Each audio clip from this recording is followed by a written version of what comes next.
环球大战线深入世界最前线，全球各地的观众朋友，大家好，我是叶思敏。先欢迎来宾，前资深外交官介文吉介大使。思敏好，各位朋友大家好。时事评论员王上志上志哥。思敏好，观众朋友大家好。资深媒体人彭华干哥。主持人好，各位晚安。好，观众朋友，今天赶快来关心，在这一场中美的贸易战，川普是正式的认输了吗？我们今天要来关心的是，中美这一场协议也被李承刚逼的，美国必须得要妥协让步，退回原点。现在美国自己内部也有许多的问题哦，尤其是通膨高涨，吃不起又喝不起咖啡，吃不起牛肉，连巴西这一回川普都得跟他做退让了，怎么回事？今天一起来做解读。今天开场3个火线话题，会请来宾来帮我们做解答。首先第一个，川普宣布了说，这一次呢，中美之间有一个谈判哦，是史上最伟大的协议，但是被专家直批，你只是把这个谈判回到了自己刚开始在4月份掀起贸易战的这个原点而已。这一回，川普被李承刚逼到投降了吗？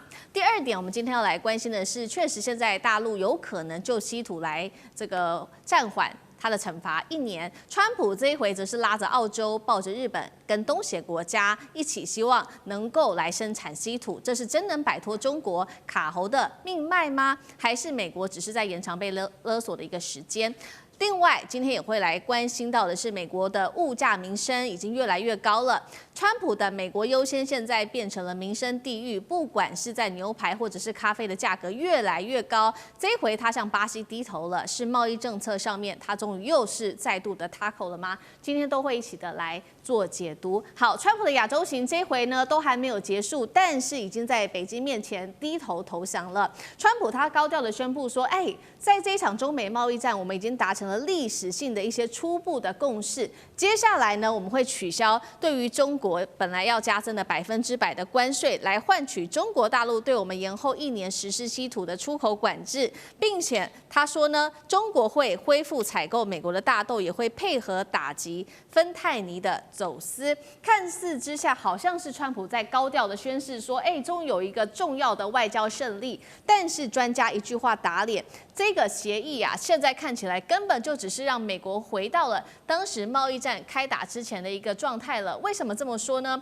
因为美国农民、美国大豆农民的困境到现在还是没有被解决啊。另外一点就是，美国仍然陷入在稀土供应链的危机，这个到目前也都没有被解决啊。另外一方面，这个中国大陆的商务部副部长李承刚一句话也揭穿了真相，他提到了双方这一次谈判针对了出口管制、301跟芬太尼等议题做讨论，还包括了船舶的收费的费用哦，都有一些初步的共识了。代表说，接下来美方必须要做的，就是要先撤回对中国跟他的子公司的2级制裁，以及美国对中国船只加收的港口费，否则是中国不可能推迟稀土的出口管制的。再来，大豆协议也是中国以战逼和的成果，北京已经暂停购买美国的大豆，如今逼的美方求北京来买大豆。川普是被迫求饶吗？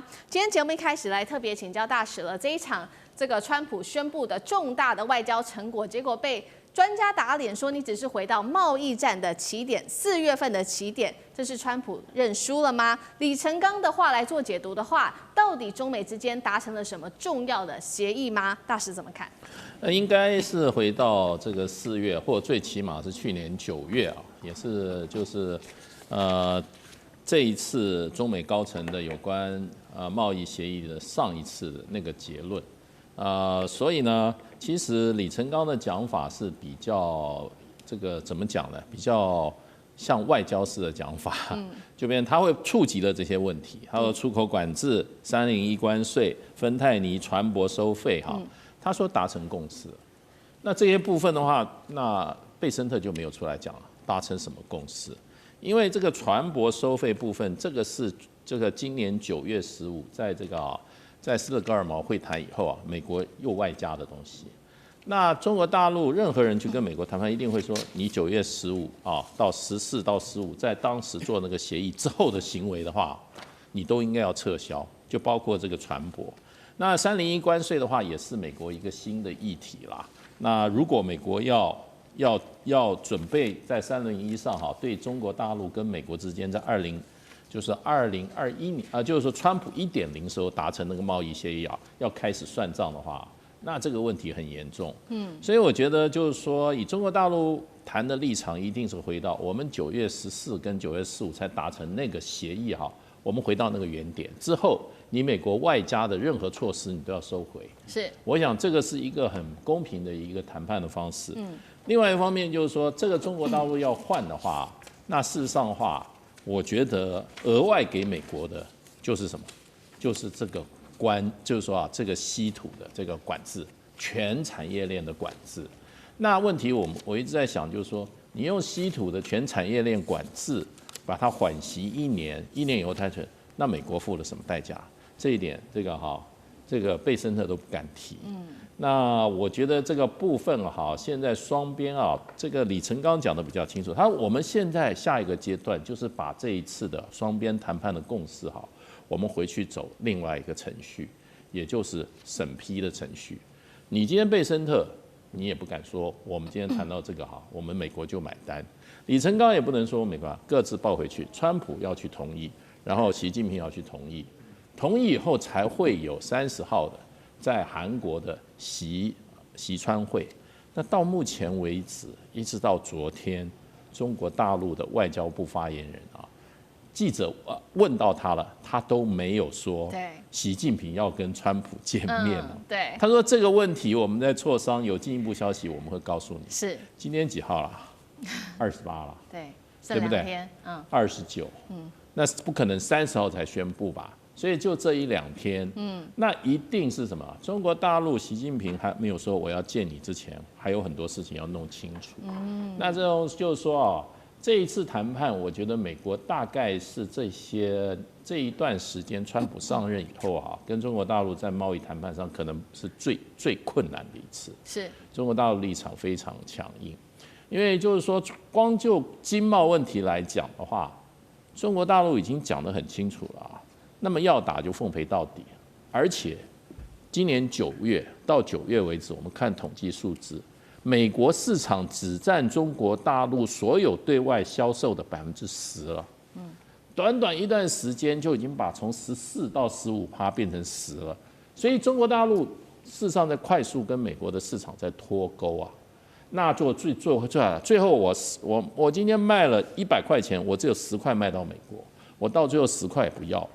所以现在要谈什么？我觉得美国现在要考量的是什么我觉得应该是对美国来讲最困难的一个问题。我认为就是台湾问题好，这次的中美谈判，原本的习川会会不会真的正式的在周4登场？我们会持续的来做关注。但是这一次被视为是最困难，中美之间谈判最困难的一次其中一个中国大陆手上的筹码就是稀土了。现在来自于《华盛顿邮报》特别做了一个分析，这次的协议上，本质上他认为是让美国争取到中国的稀土勒索缓刑，只有1年短短的时间而已。但是现在的关键点是，大陆还是掌握了90%的精炼技术这是美国短期内根本无法达成的一件事情。就算他有了其他的盟友、其他的盟国一起帮忙，或许也非常的困难。现在澳洲这个川普找上了澳洲来做帮忙又飞到日本跟高市早苗见面，谈这个签署关键的矿物协议，还拉了东协3国一起来共建稀土供应链，希望能够在1年之内能够摆脱来自于大陆的依赖，真的有可能吗？上次哥又怎么看？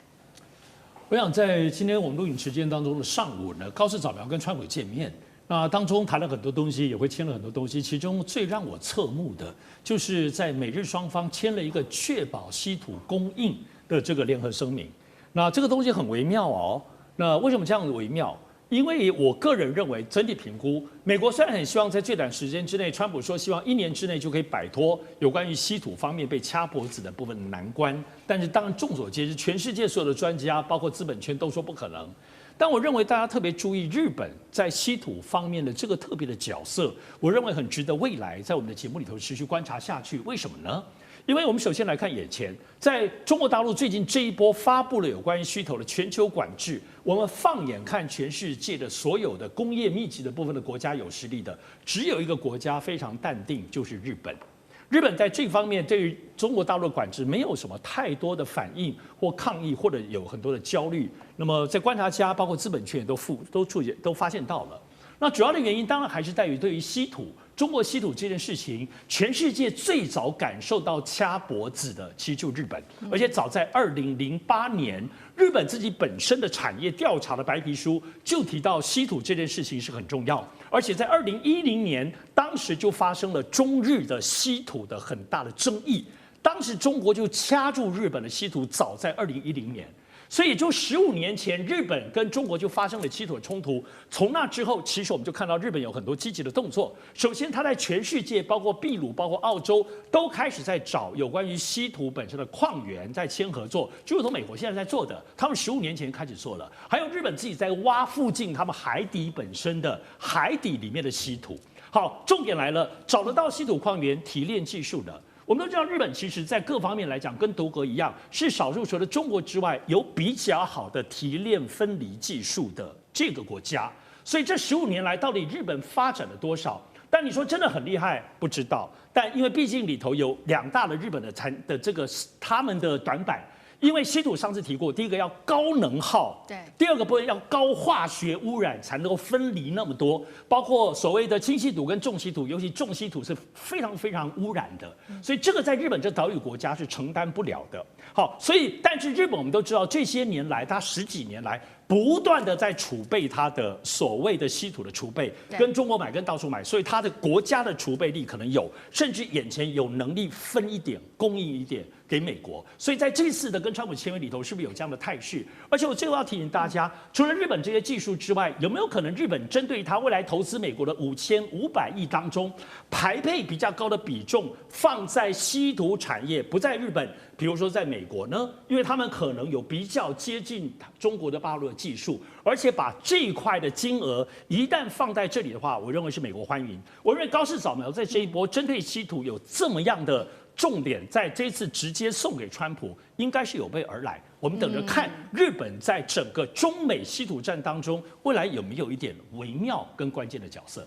好，这个是稀土战，然后刚刚也提到了大豆战。那另外一方面，我们要持续看到，这些都是在关税战框架下发生的事情哦。现在是美国自己国内又炸锅了，原因是因为这一场关税战打到现在哦，美国的物价跟通膨早就已经高得不得了了。尤其是川普这一回也针对了巴西课征高达50%的高关税，结果导致的是美国人常常吃的牛肉价格还有咖啡价格都暴涨。首先，我们看到牛绞肉价格在过去几个月暴涨了12.9%，牛排上涨的幅度超过了16%，咖啡豆的价格更是涨了12.7%。民众啊，吃不起牛肉，喝不起咖啡，变成了这个通膨痛感最高达到20年的一个最高点哦。那川普的美国优先现在是不是叫做美国受害呢？于是川普这回就赶快的去跟巴西谈了，说呢是不是来用这个取消对你的50%的关税，换取你的一些物资进口到美国来，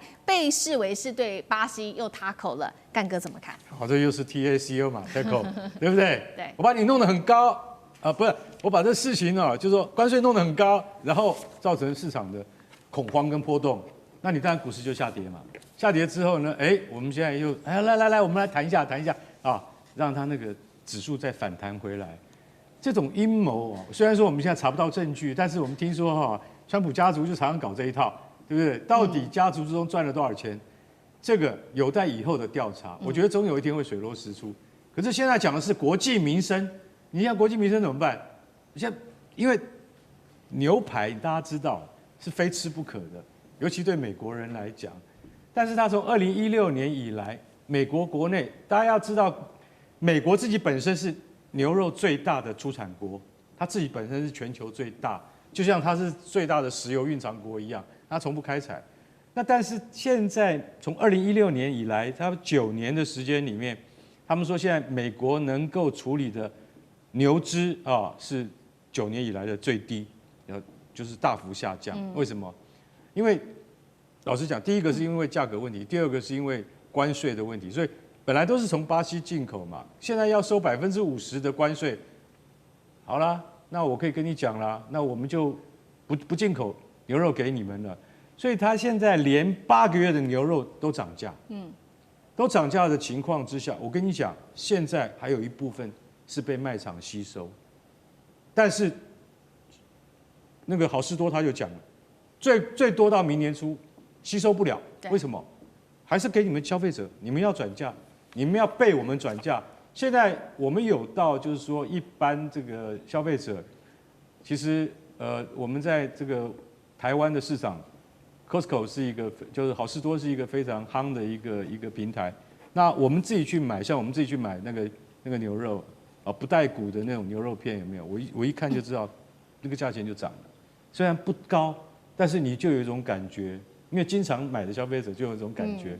他说没有，其实现在才刚开始。要明年才开始。为什么？因为明年的惩罚性关税你才会看到结果嘛。是。所以现在巴西他就说好，牛肉我们也不出口，为什么？我们要付50%。那我们现在就暂时不要出口，让美国你自己来想办法。这就是牛肉，但是牛肉对于美国的民生必须来讲的话，它总是摆在第一位。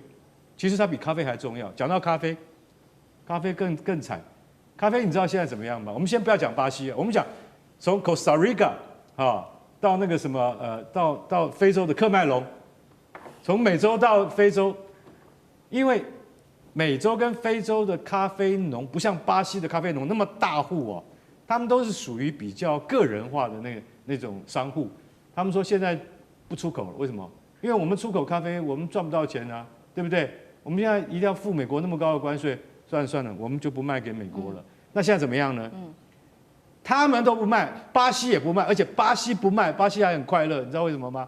因为巴西的牛肉跟咖啡都降价了。它供应国，美国现在市场对啊，不输出到美国，我们在国内市场卖反而更便宜，而且巴西的商人现在有囤货的现象。他就说我们现在就是我们抓着咖啡，全球的供应量一年大约是6000万袋，现在已经下降到3700万袋。大部分都在巴西的那个商人的手中，他就说我不卖。